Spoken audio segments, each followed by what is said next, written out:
Hello students, welcome to EPG Pathshala. I am Aranya Bhattacharjee from the School of Physical Sciences, Jawaharlal Nehru University. Today we are going to talk on the module second quantization under the paper Solid State Physics. Now after completing this module, the students will be able to learn how quantum particles can be described as wave functions. Second, learn about symmetric and antisymmetric wave functions. Learn that fermions are always in antisymmetric state and bosons are always found in symmetric states.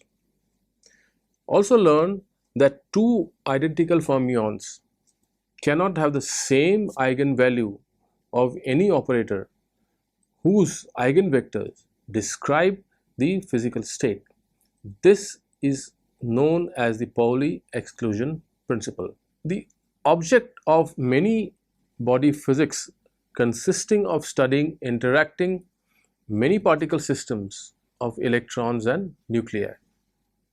An accurate description of such systems require the solution of many particle Schrödinger equation.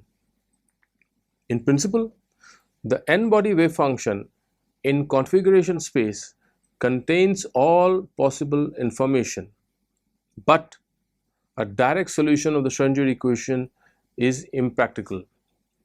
It is therefore necessary to work with quantum mechanical operators and wave functions, which is the second quantization. Now about quantum particles.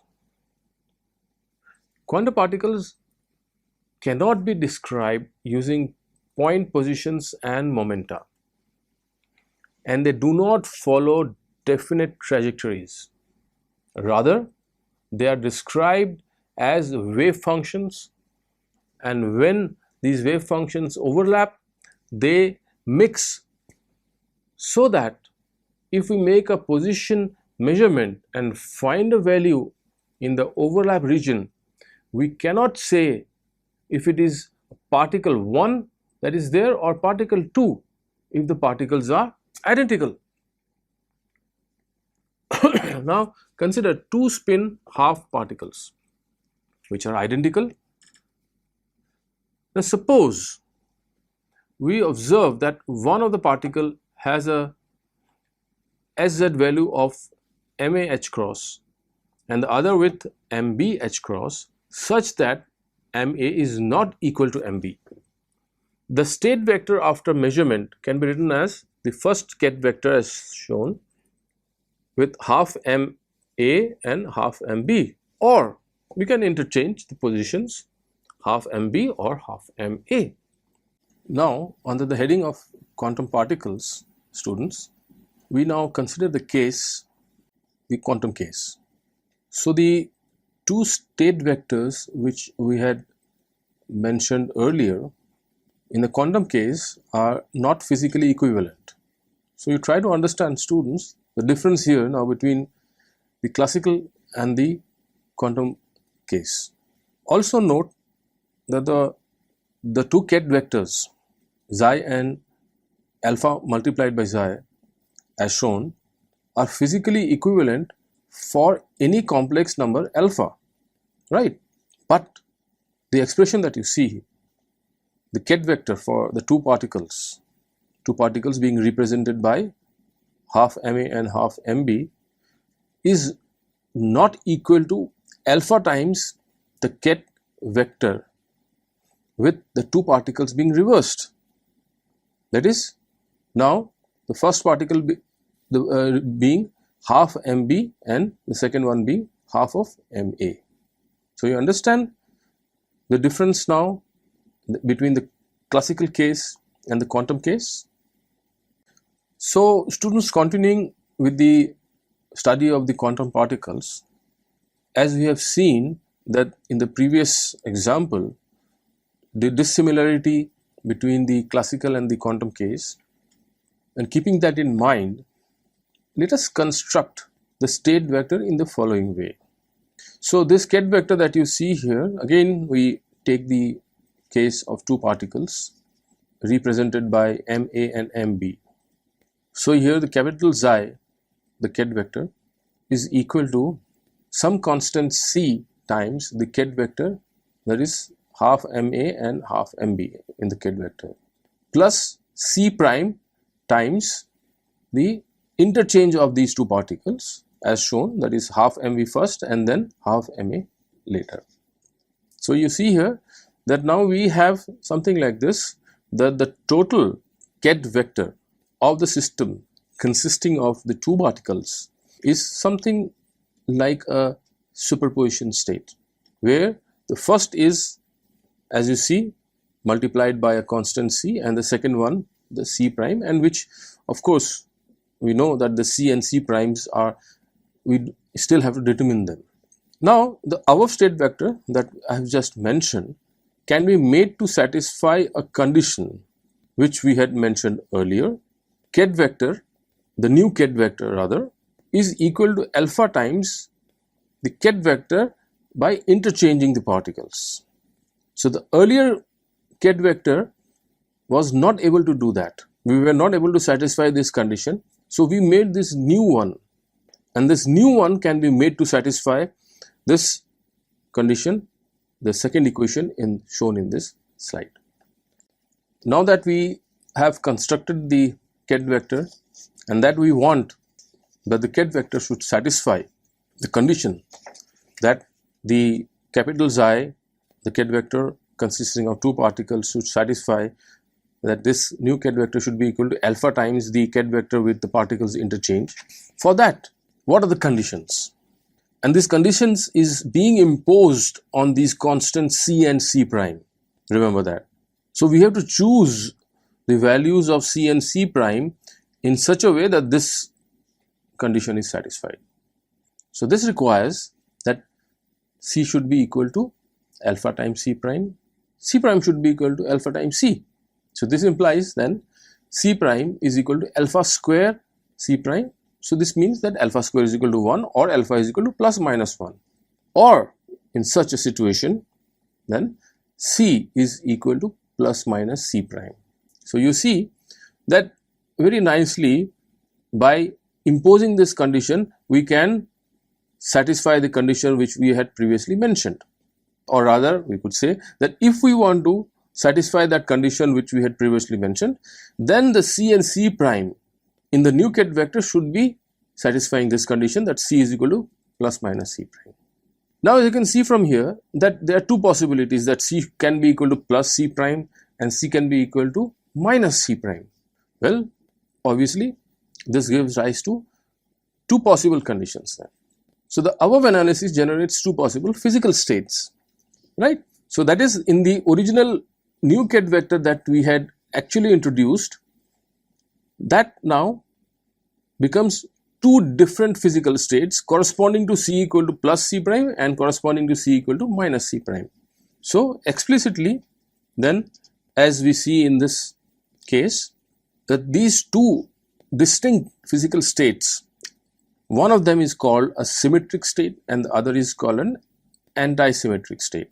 So in the symmetric state, which is now represented by s, Xi s, you can say that of the two particles is proportional to then the first ket vector plus the second ket vector with the particles interchanged, right?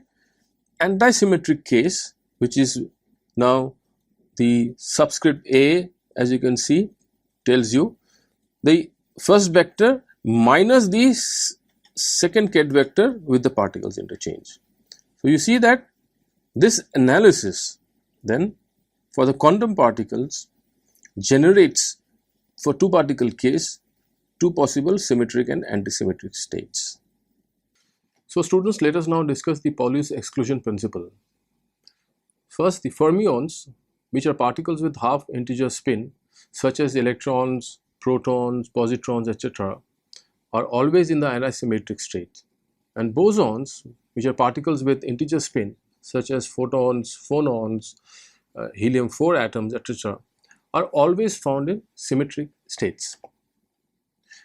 Now let us suppose that if A is equal to B in the ket vector which we had introduced earlier, then in the symmetric case, when A becomes equal to B, then the symmetric wave function would be simply the ket vector AA.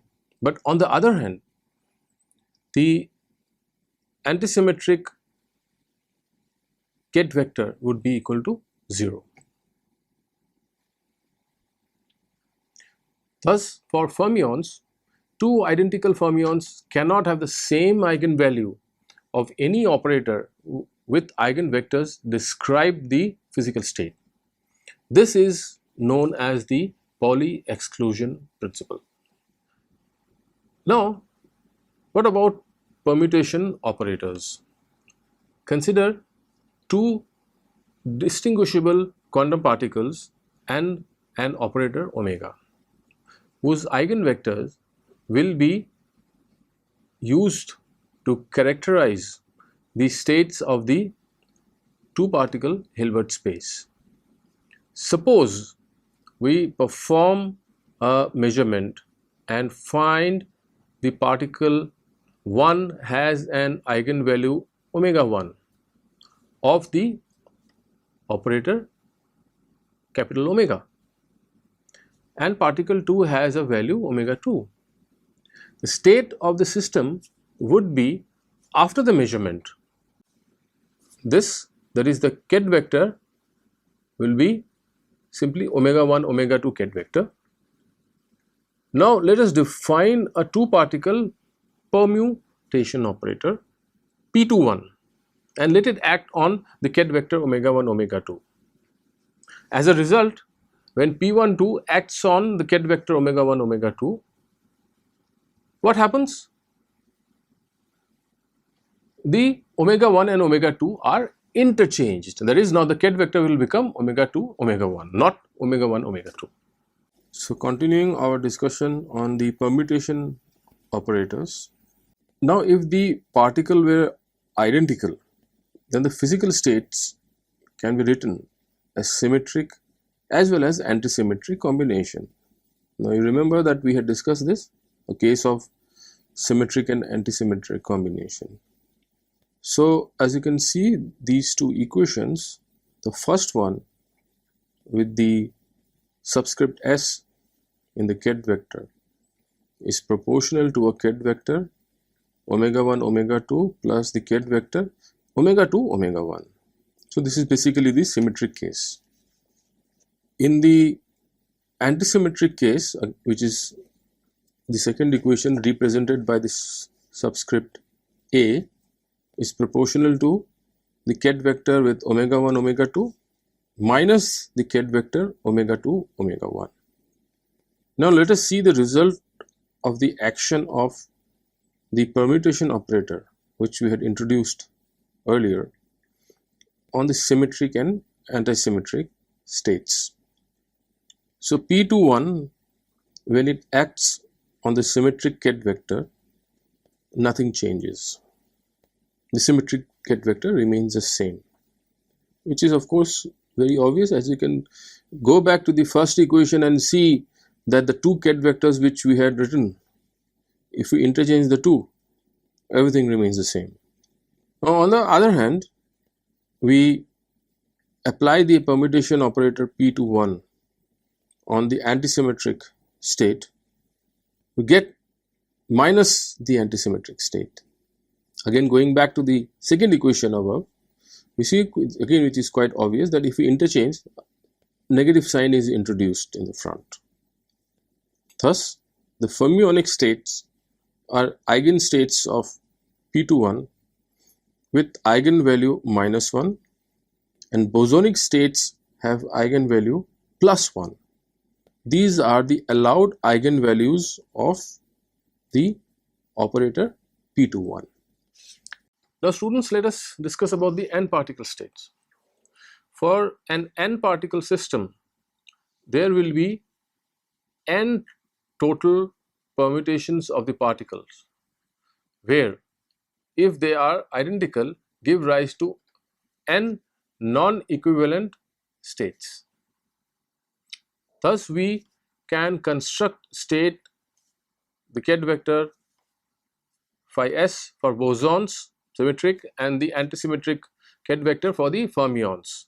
which are simultaneous eigenstates of all permutation operators P alpha, where alpha is equal to 1 n. So, P alpha, when it acts on the symmetric state, gives rise to the symmetric state, while on the other hand, when the P alpha acts on the antisymmetric Ket vector, it gives rise to epsilon alpha multiplied by the antisymmetric Ket vector, where epsilon alpha is equal to 1, where when P alpha is an even permutation, and it is equal to -1 when P alpha is an odd permutation. Number operators and second quantization. For a n particle system, the total energy is given by E, where you see in the subscript I have written down alpha 1, alpha 2 till alpha n.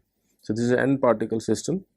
So, these alphas representing the various particles of this n particle system, that is E alpha 1. Alpha 1 is representing the first particle, alpha 2 the second, and so on till alpha n the nth particle, is equal to the summation over I epsilon alpha I. So, that is each of these particles, they have these energies, individual energies, epsilon alpha 1, then epsilon alpha 2, so on till epsilon alpha n. So, you do a summation over the I, and then you get the total energy of the n particle system.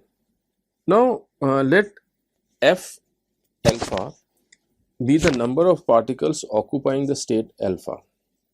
Then the summation over all the alphas, the summation over F alpha is equal to n. That is the total number of particles.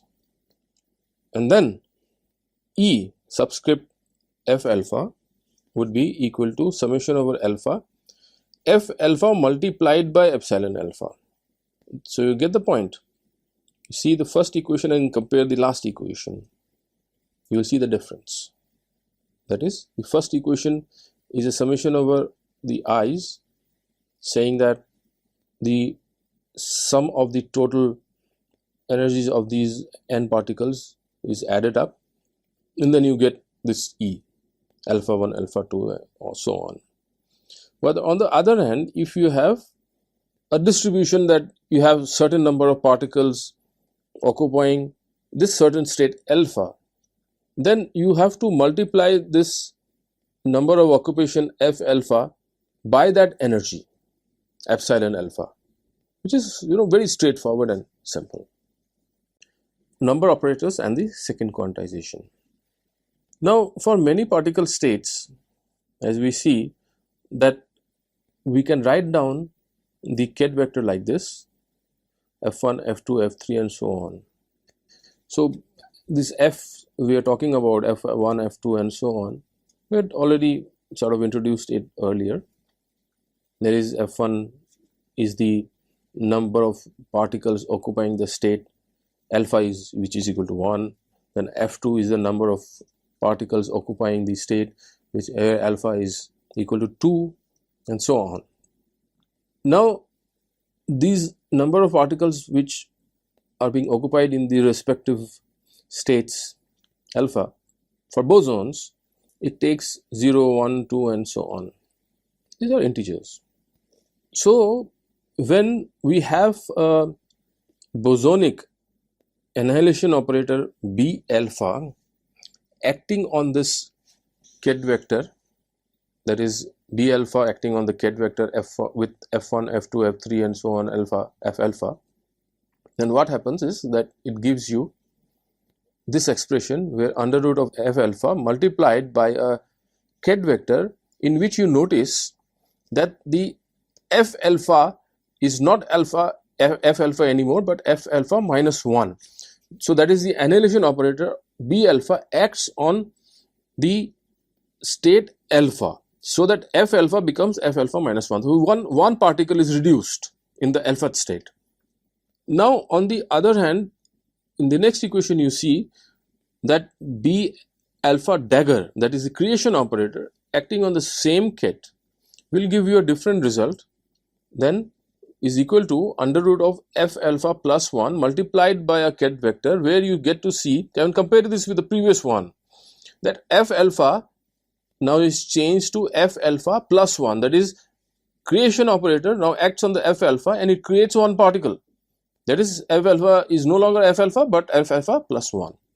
And in the third case you see that this is a number operator, that is the product of the creation operator on the left, that is B alpha dagger multiplied by B alpha. This is the number operator which is basically a preserving operator. Remember that this is a number operator acting on the same ket, gives you F alpha multiplied by the same ket vector. Nothing happens to the ket vector because the number is preserved, because it's a product of the creation and annihilation operator. And remember, if you look at this very carefully, the annihilation operator is coming first on the left and then you have a creation operator. Okay, this is, you have to remember, I mean, like, you have to follow this ordering very much. And at the same time, the bosonic operators satisfy the commutator of B alpha and B alpha dagger is equal to delta alpha alpha prime. So that is the commutator of B alpha and B alpha prime dagger is equal to delta alpha alpha prime. As you can see that unless alpha is equal to alpha prime, the right hand side will be 0. Now we discuss the number operators and the second quantization for fermions. So now, remembering what we had discussed for the bosons, for the fermions this F alpha can take very distinct two values only, 0 and 1. I hope you understand why it can take 0 and 1, because for bosons you see these particles can, any number of particles can occupy the same states, but in fermions this is not so. Pauli exclusion principle does not allow only two values, 0 no particles, 1 particle. So when this operator D alpha, that is the destruction operator, acts on this ket vector where F alpha is equal to 1, then it will act on the F alpha, the alpha state, and will give you an expression minus 1 raised to power n alpha, and in the ket vector what will change, that F alpha will no longer remain 1, it will become 0. It destroys that F alpha state, it removes that particle 1, makes it 0. Then on the other hand, the creation operator D alpha dagger, when it acts on the ket vector where F alpha is equal to 0, then you get minus 1 raised to power n alpha. In the ket vector, this initially that F alpha was 0, it becomes F alpha is equal to 1. It creates that in the alpha state 1 particle. Here what is n alpha? Here n alpha is equal to summation over F beta, where beta is equal to 1 till F alpha is equal to 1, and satisfying the anti-commutator, that is D alpha and D alpha prime dagger is equal to delta alpha alpha prime. So I hope you have understood this second quantization for bosons and fermions.